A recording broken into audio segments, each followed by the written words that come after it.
Welcome to Run, Build, Grow, the podcast that laces up its running shoes and dives deep into the heart of the communal spirit of running. I'm your host, Andrew Ware, and I'm thrilled to take you on this exhilarating journey where we explore stories that go beyond the pavement. I'd like to begin this podcast by inviting you to follow or subscribe using your favorite podcasting app or finding it online at runbuildgrow.com. I'd love it if you also, while you're online or while you're in your podcast app, leave it a rating and review if you are able to do so. I know that they accept them on Apple Podcasts and Spotify mostly, but if you would rate and review the podcast, help others to notice how much you enjoy it. If you leave a review, I will shout it out on the next podcast, and it's great to always see how much you are loving these episodes and even what you're loving about the episodes.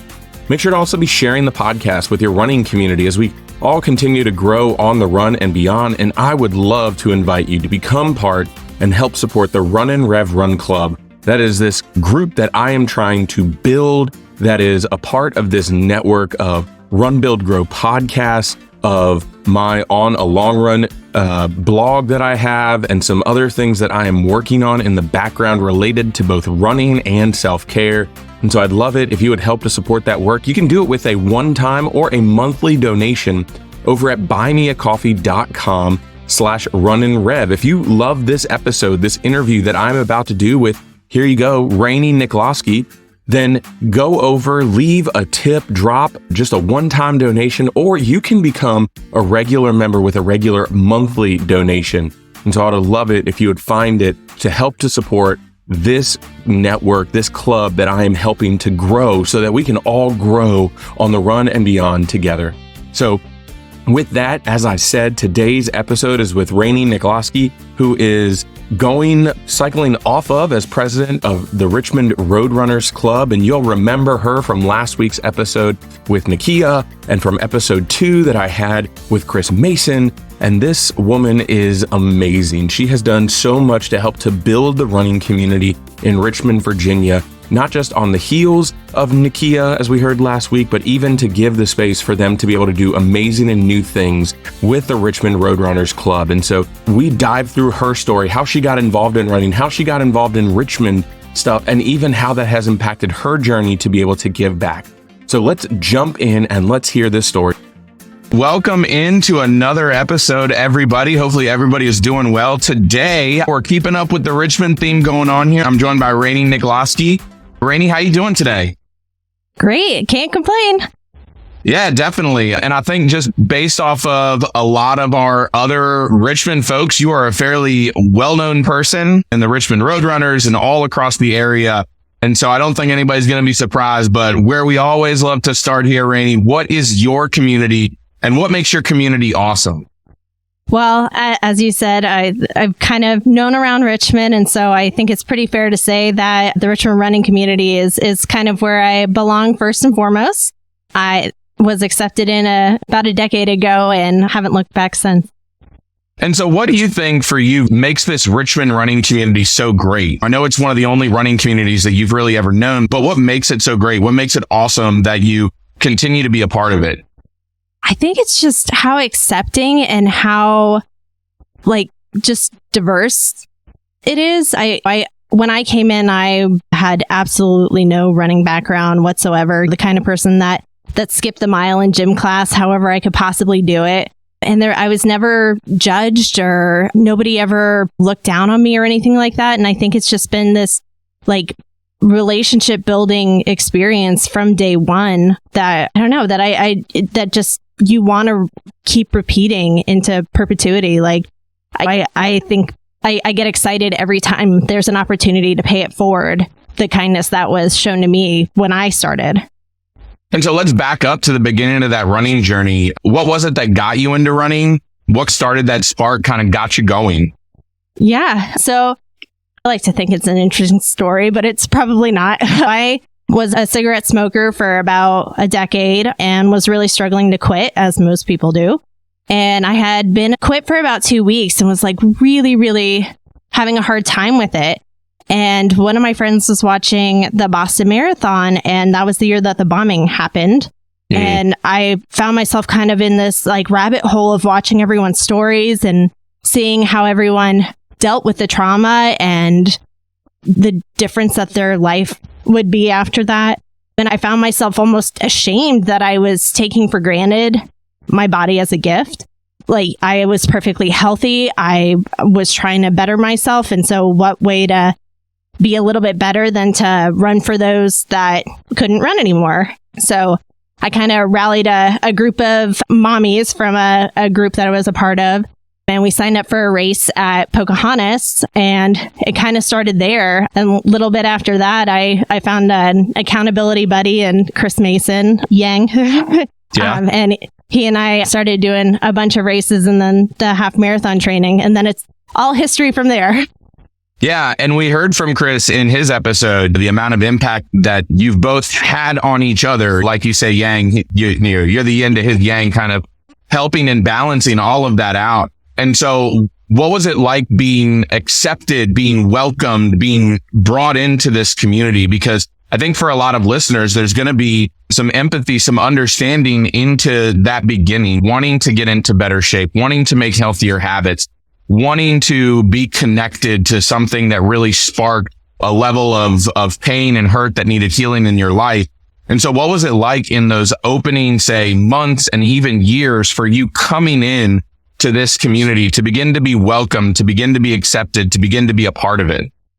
Yeah, I think the best way to describe it is just that you walk in that very first day and there's just a bunch of people who are excited you're there, even though they have no idea who you are. They want to hear why you're there. They want to be a part of your journey. I think those first few months, I found myself almost, just really embarrassed that I was slow. I couldn't make it more than a quarter mile. I had to walk a lot, but I never found anyone that made me feel that way at all. Everyone was very, I don't know, just like this vibe of like, whatever you're doing, it's right. And I want to do it with you. And I think that's that community that you find in Richmond, is that no matter who you are or how you enter into the running world, you're in. It isn't like an exclusive club. It isn't a clique. Like, we're all in this together, regardless of whether you're front of the pack or back of the pack. I've had extremely fast runners run with me at all stages of my running career, and I am not extremely fast. So it feels almost just really welcoming in a way that I'm not sure I've ever experienced before this.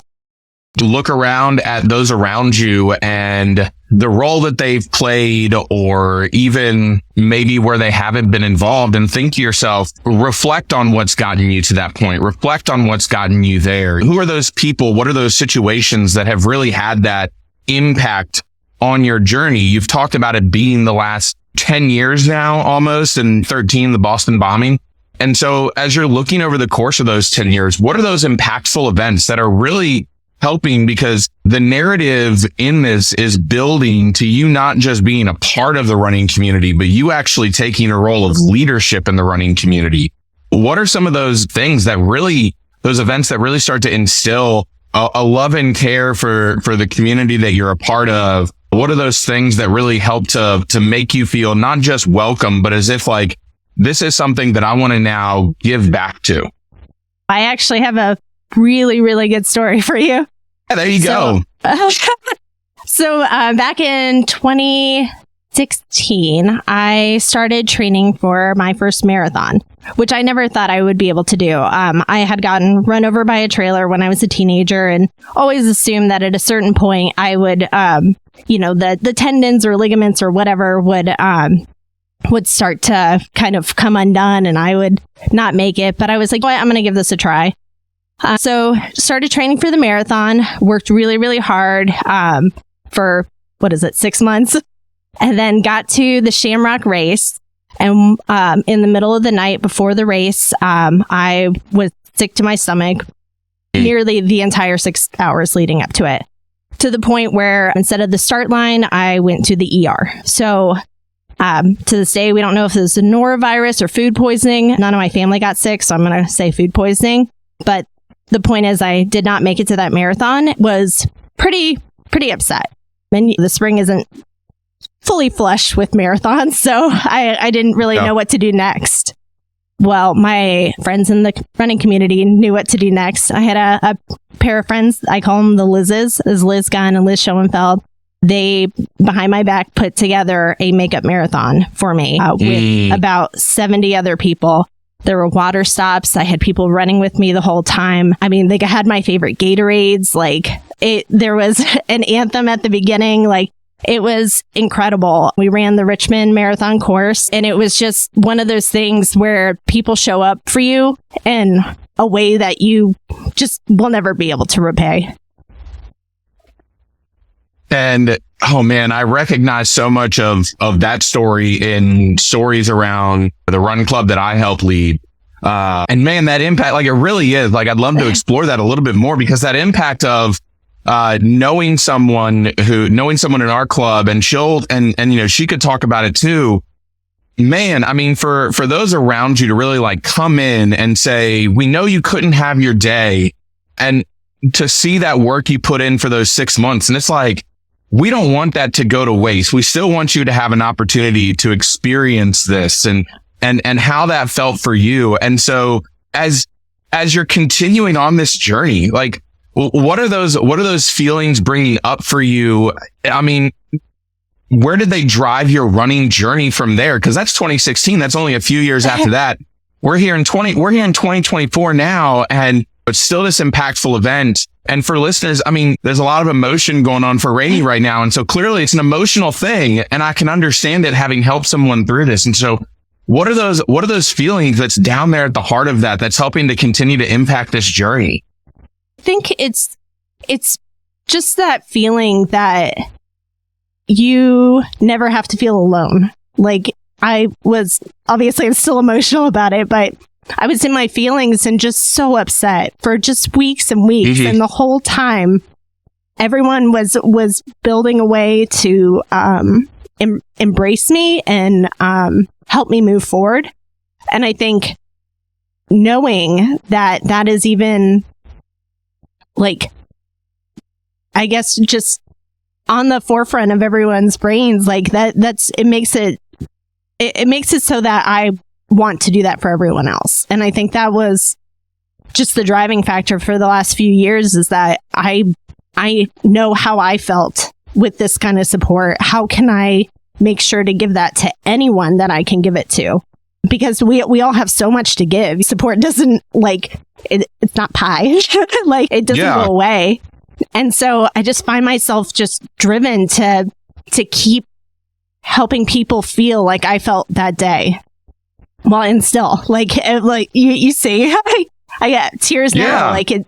It was one of the greatest things that's ever happened to me.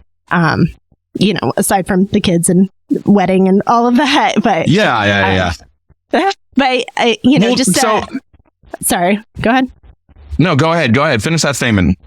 I was just gonna say, just a feeling of true belonging. And so what becomes? And so to ask it this way, what becomes that first marathon after 2016 that you toe that line?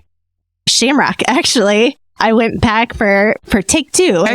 And so what does your journey on that start line, as well as the support that you receive when you have this race where you don't get to the start line, and your community creates a start line for you? And they make a race for you, and they surround you with love and support, letting you that this is an amazing accomplishment. It doesn't deserve to go to waste because on that day you weren't feeling well or whatever. So now you have that experience, and now you come back and you don't let any of that diminish your journey, and you come back to a new start line. And what is going on in your mind? What is happening? What does this part of your journey look like when you hit that Shamrock line the next time?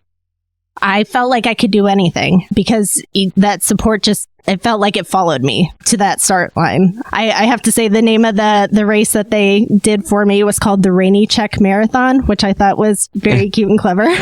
But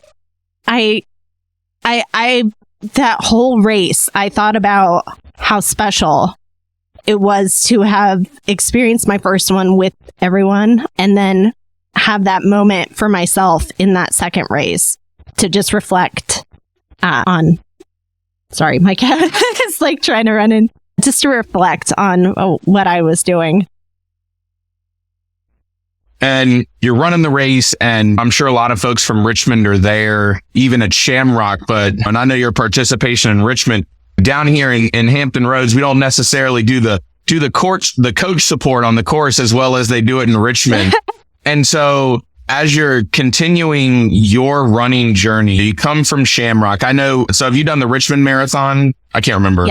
Yes, I have. Okay. So you've done the Richmond Marathon. I was trying to remember. I knew you've done the half a couple of times, but so you've done the Richmond Marathon. You come onto the course. You've done these other races, and all along the way, you have received all of this support, and you've received all of this encouragement and all of this positivity in all of these different ways to continue you on this journey, right? The community has never wanted to squash anything that Rainey does. And it's not individual to Rainey, because I think we've heard both from Chris. By the time people are listening to this, they'll heard from Nakia. They'll heard from a lot of these other people that within the community, it's like you receive all of this support.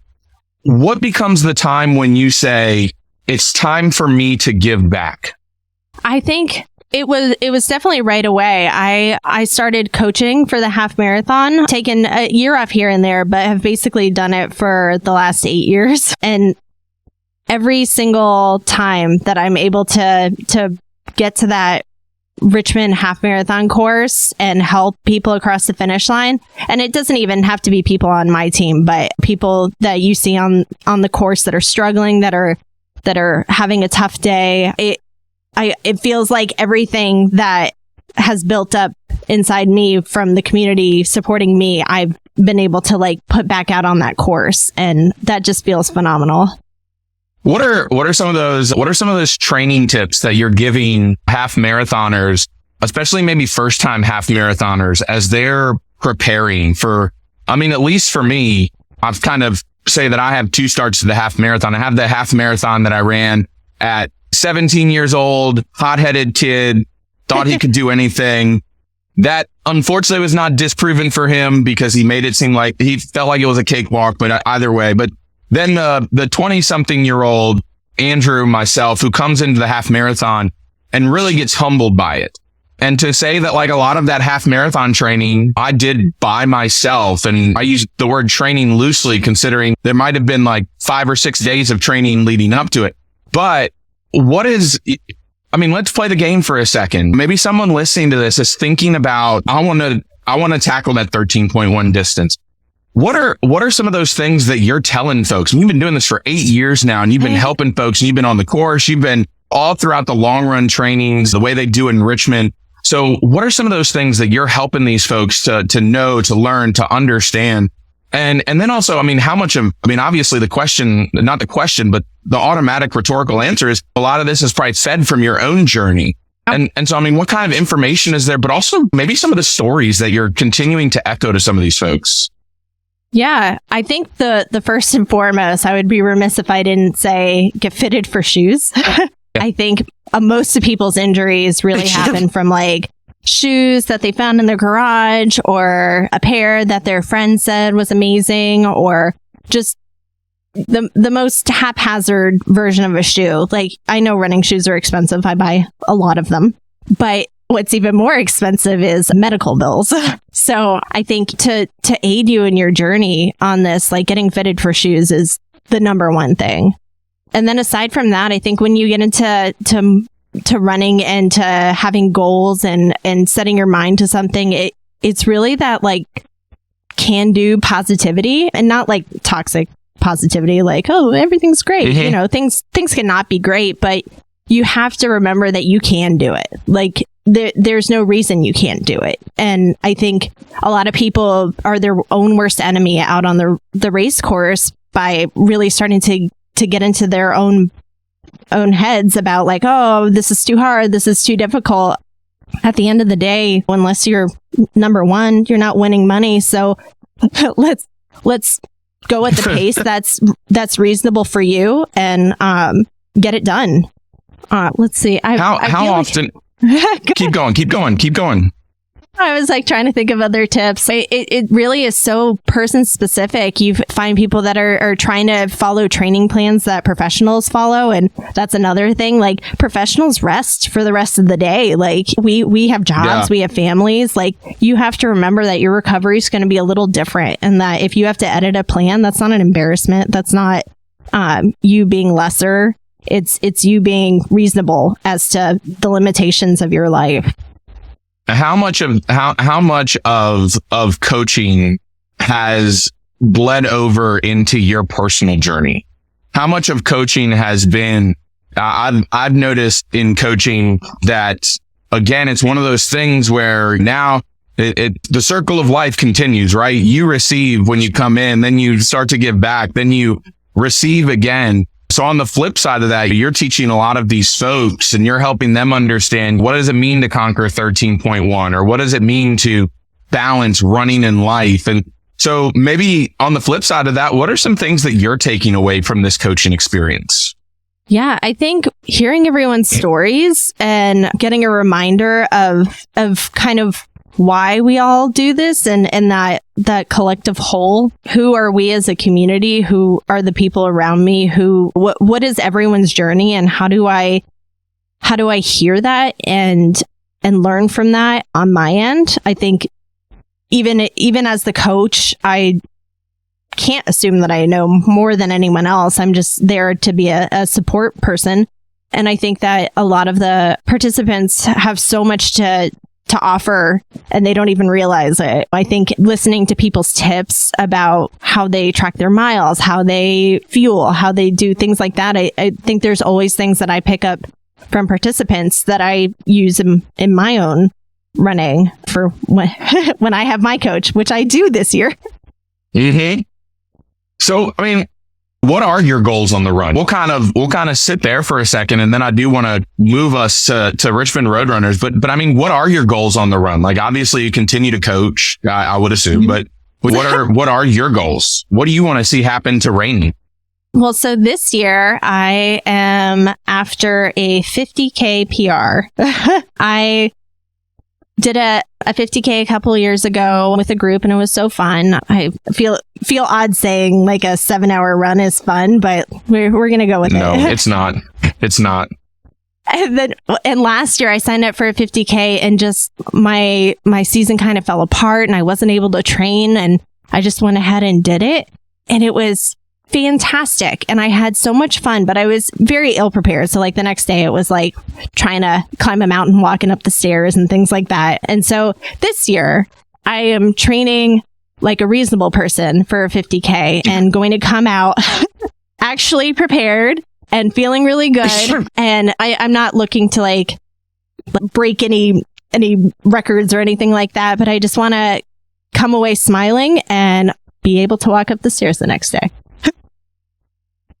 That's a tall goal, because I mean, even 50K. No, I think we got that from Chris's notion. Y'all are those ones who like to go on the longer journeys of running. So, but and then I think that we can also begin to hear and see how the community, especially in Richmond where you are, gathering around you is helping you, because we have heard from, I mean, hearing you introduced today is not the first time that my listeners are hearing about you.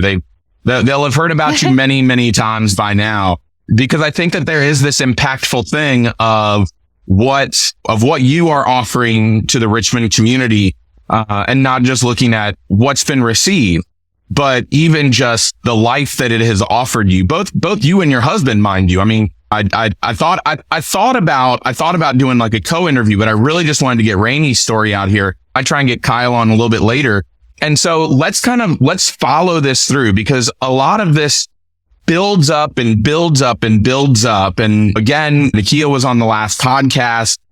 So Nakia and so my listeners have already heard the story. Nakia she needs a break from the work that she has been doing with the Richmond Roadrunners Club. And that, for those of you unfamiliar by now, Richmond Roadrunners Club, this is the primary run club that occupies Richmond. For those of you in Hampton Roads, kind of like Tidewater Striders, it's the primary USATF RRCA run club. that you join when you get in. They organize a lot of the smaller races and work with sports backers and everything. And so Nikia is stepping down as president and she needs a break. I imagine that there was, I hope, knowing that you took charge, there was a lot of thought. There was a lot of batting back and forth. There was a lot of everything that went into the decision for you to step up and to then take charge to become the president of the Richmond Roadrunners Club. And so I want to explore that. What was that journey like? I'm sure you talked to Nikia. I'm sure you had conversations with her. What did that look like for you to take that step forward? And what was going on in your mind as you're reflecting on that? Yeah. Well, first I want to say Nikia is actually my coach. So obviously I trust her whole body. But she gave me a call when I was working at my previous role. I basically said the same thing, like, I need a break. This organization, which for those that don't know, Richmond Roadrunners Club is a all volunteer organization up until May 1st. The first executive director will start. But it's all volunteer, which means that the board is a working board. And that means that the president role is basically the executive director of the organization. It is a incredibly large ask of a volunteer. Even with the devoted volunteers, as the race directors and, folks coming in to help manage volunteers and help put together things, it is a huge role. And Nikia also had to do it during COVID, which I can't even imagine, because needing to pivot something that's an in-person thing. It's been running like a well-oiled machine because of great leadership in the past. Everything needed to take a shift. And so she was tired, needed a break, and was like, Rainey, I know you work in nonprofit. I know how this operates. Can you do this? Like, is this something that you feel like you can take on right now? I was very nervous because I already had a full-time job. And to say that being on the leadership team for the board is nearly a full-time job is not really an exaggeration. It is basically everything you do in your free time at that point. But so I definitely went back and forth wondering whether or not it was something I could do, and finally agreed to do it. She stepped down not stepped down, I guess the changing of the guards happened in December of 21. So January of 22, I hit the ground running. You spend a lot of time catching up and learning things, which was one of the reasons that hiring an executive director was such an important thing. Is there having 2-year shifts, there's so much to learn before you can even get started. And by the time you're actually started trying to put together things and trying to improve things, it's done. So we hit the ground running, and it was a whirlwind. There are so many great invested volunteers that have been working so hard. And it gave me kind of even more insight to the running community that I hadn't even had the privilege of really like understanding or acknowledging. I think, realizing just how much the George family does in Richmond is just astounding. You realize that for most people, they are feeling kind of the same way that I was feeling, that they want to do something for the community and they want to keep it going, and will sacrifice their own goals and running and everything to keep things going. And I obviously the last 2 years did quite a bit of that myself, trying to keep up with all the different things that I had assigned myself up for. But now Nikia is going to come back and do it for 2 terms. I think that is going to be incredible if that is how it goes. And we have the executive director. And what had been sort of your hopes? Like, I know when you took it on, there was a very intentional kind of concept behind Nikia coming out to you. You work in the nonprofit sphere, so you bring this sort of understanding of what it means to run something that, as a pastor of a church, I kind of understand the nonprofit sphere, where you're doing a lot of work and you kind of have to make it work without necessarily all of the funds you might need. And sometimes that means a lot of creativity. And so what were some of your hopes as you kind of took on this role, knowing that you probably would be in it for what, 2-4 years it's been now? So I guess my hopes were to make sure it was operating in the most functional way possible. I think a lot of people don't understand that the Richmond Roadrunners Club is a nonprofit organization, and that is kind of a huge loss to the organization, because folks don't know that they can donate, that they can participate in growing it and making it better. And then I think kind of streamlining what the organization is doing with the demands on the volunteers. I think it's interesting to look around to the other clubs around the country and realize how many fewer races they're doing. And like a lot of them have executive directors already. And so we were like clinging on to doing almost 20 races a year with no paid staff except for a part-time accountant.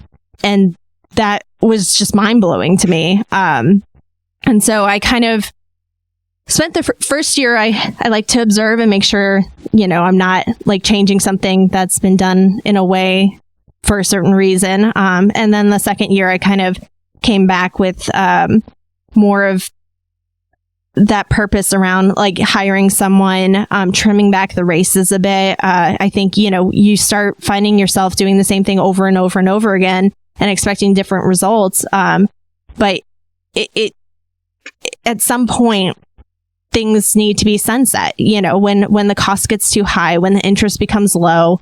And I think there's innovation that's hiding, and ready to come out and have the club be more creative and create some new things and create some new energy around some of the races that we've had a long time.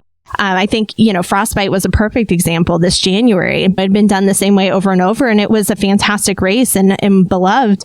But once the police costs started going up, the course needed adjusting. Like it was time to innovate. And I think Chris and Mara did a fantastic job taking it to a new level, because there was a reason to.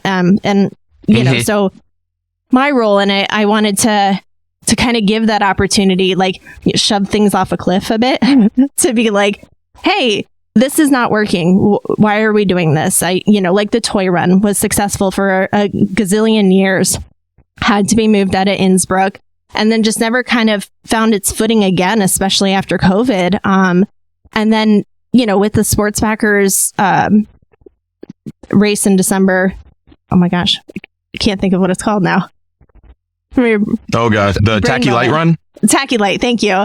And then the Run Alodka run, like there was no reason for us to be doing a race that weekend. We were just competing with friends in the area. So what resources were we pouring into that race that we could have been either assisting with the other two in the area or putting more into our turkey trot or something like that wasn't competing with like our community. So. And I mean, I think that there's a lot to that. I think one of the first ones that I really experienced from you all, only because I was trying to plan to make my journey back up to Richmond for, it was nothing against Monument. I just didn't have the money for Monument this year. I was going to try and come back up for Carytown.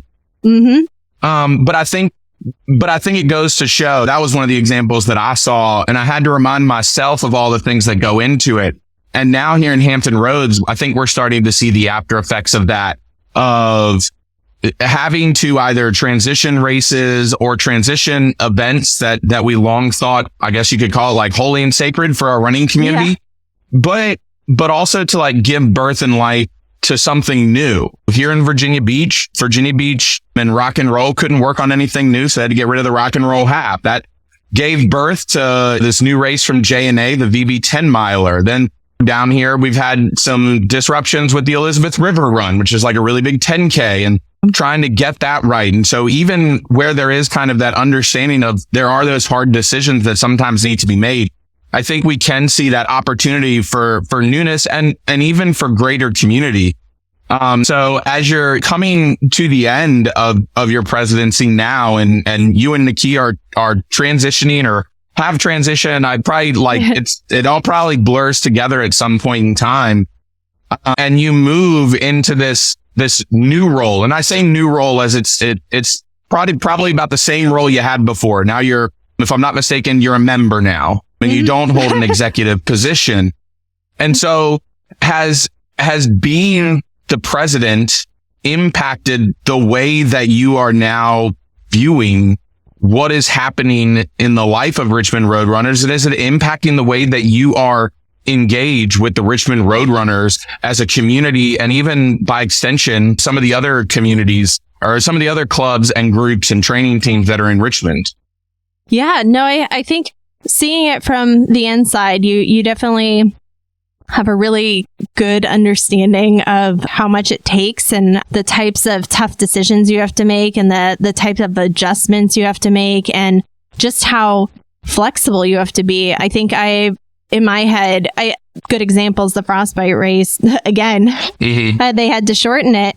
And I found myself being like, well, that's how it goes, whereas I think it's so easy to be like, oh my gosh, I can't believe this. Like, this is terrible. But at some point you start to understand that like there are things you can't control and things that you can try your best to do. And also you're all volunteers. Like, you're doing the best you can for really the reward of just helping your community. And I think that's a great reward and obviously worth plenty for the amount of people that are willing to step up like that. But I think it's really given me that backfill of like, I guess grace, a lot of grace, in races, in things like that. And so I find myself as a participant being just happy to be there and happy to see the fruits of someone's labor.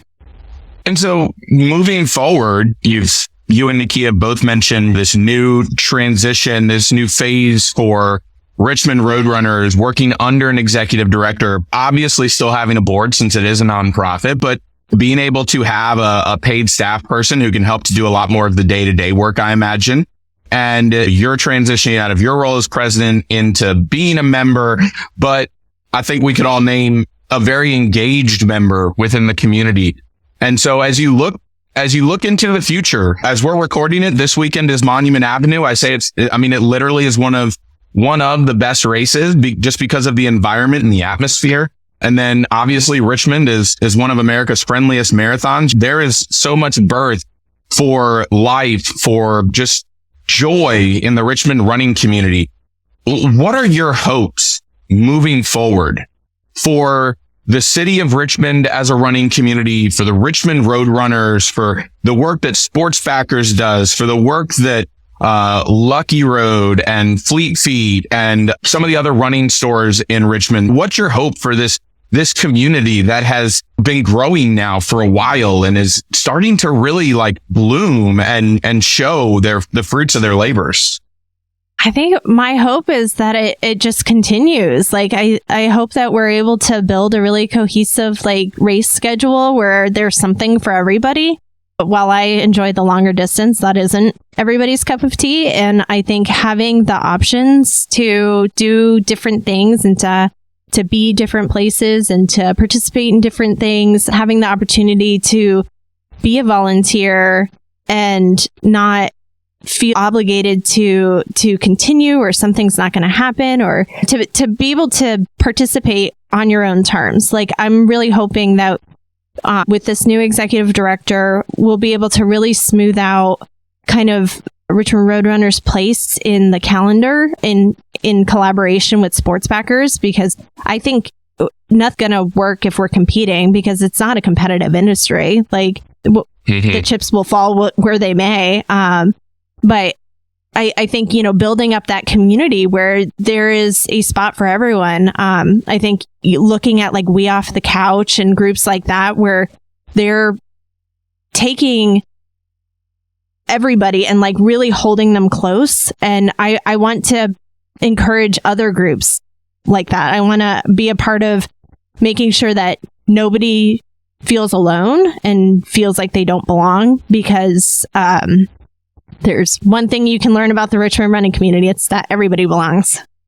And I think it's such a great spirit to have. And it's one that, honestly, I think it's present in a lot of communities. And sometimes people think it might be a little harder to notice. But I think especially in Richmond, it's like your journey. It's like Chris's journey. It's like Nikia's journey. It's like a lot of journeys that I hear from people, especially in Richmond. And I think it is because I've mentioned this for myself. Richmond was where I rediscovered that love for running. It was Troy inviting me to run groups. It was I was never part of the sports backer training teams, but it was like when I drove into Richmond and I was training with Race Team RVA and Dan and all of them, it was the sports backers training teams being right there because we're all running together, welcoming us in and helping us and supporting us, and all the SAG stations that it was like, we don't care who you're with. Just if you need some water, come get some.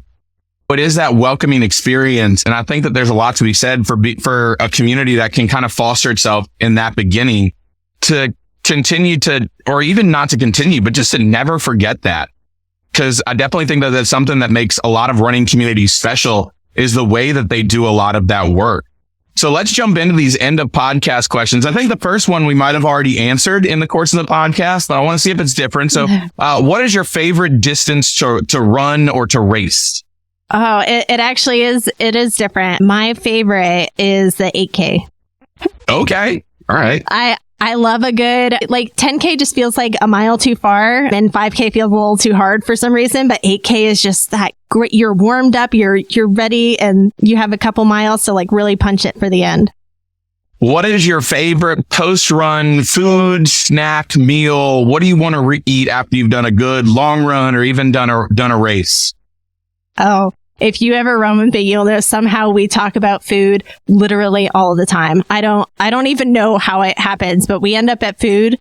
I think for me, we love a good sheet stop, like liquid cheese with, French fries or some kind of like anything covered in liquid cheese, honestly. All right. What is something or someone recently that has motivated you on the run? I feel like that would be my Wednesday group. I mentioned that I felt like I was doing so much, but I never gave up my 2 early morning runs, which feels very strange to be like my 5 a.m. runs. I didn't stop, but the Wood Lake Wednesday group, we do run walk on a 5-mile loop, and they're willing to go slow. They're willing to walk. They're willing to do it all. And just a shout out to them for being willing to meet me where I was. And then lastly, and I don't know, it probably is the best question of the bunch, but Rainey, why don't you give our listeners a reason to join their local run club or group? You didn't know the friends that you could have until you joined a run club. I have bond with so many different people that I would have never, ever encountered had it not been for running. And we've vacationed together. We've been to vineyards. I'm book clubs, all sorts of things. I think there is a bond and a relationship in running, and it isn't even necessarily the people that are going to run the exact same pace as you. I think if you're looking for relationships, you'll find them. Oh, man, that's so great. Thank you so much, Rainey, for coming on, for joining, for telling your story. I'm sure this is one that some listeners have been waiting for, considering all the publicity and press you've gotten. So thank you so much for coming on. Thank you for having me. I appreciate it.